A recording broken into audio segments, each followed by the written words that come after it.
Thank you. And Andreas Krieg is Assistant Professor at the King's College of London, joining us from London. Nice to see you, Andreas. What's your initial take on this deal? Hi, Kamal. I think this is, mild optimism. I think it's a right step in the right direction.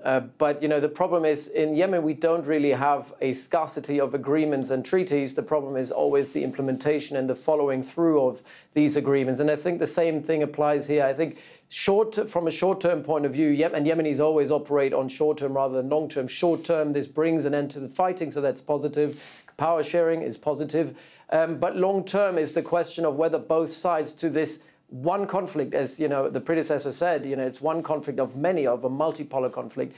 To what extent these two parties to that particular conflict between the North and the South can actually follow through, considering that particularly the Hadi government is very weak in comparison to the STC in this agreement. I think if we look at the power and the support from southern constituents in southern provinces of Yemen, I think that the STC has generally a competitive advantage over the Hadi government. And key to the implementation here will be whether the Hadi government is able, even with people from the STC joining his government, whether they are able to actually follow through on a security sector reform. So what is needed is that these highly armed, well-trained former surrogates or still surrogates of the UAE, the STC, can actually demobilize and somewhat embed into the chain of command that leads to the President Hadi and follow his commands. And I'm quite skeptical about this. And I don't think that the STC really want to give away that kind of leverage.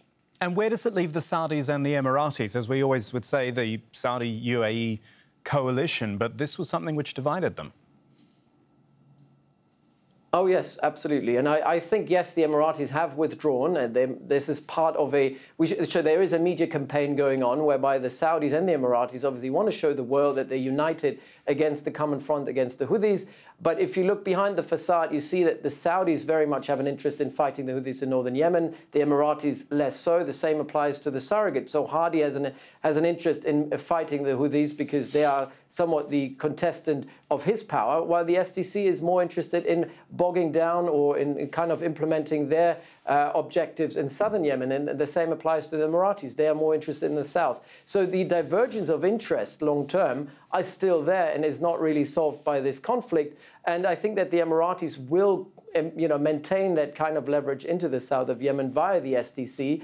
And they have left a void that needs to be filled now by the Saudis that have arrived in Aden over the last week. And I think it's a void that I don't think the Saudi forces are able to fill. And the Emiratis, in the end of the day, are leaving then a Hadi government that is very weak, dependent on the Saudis, and somewhat exposed to the mercy of the STC that, as I said before, have probably more leverage in this because they hold the monopoly of force.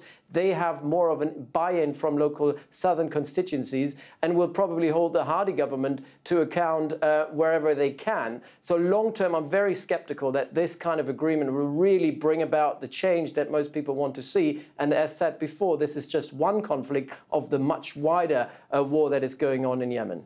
Andreas Krieg, always appreciate your perspective. Thank you.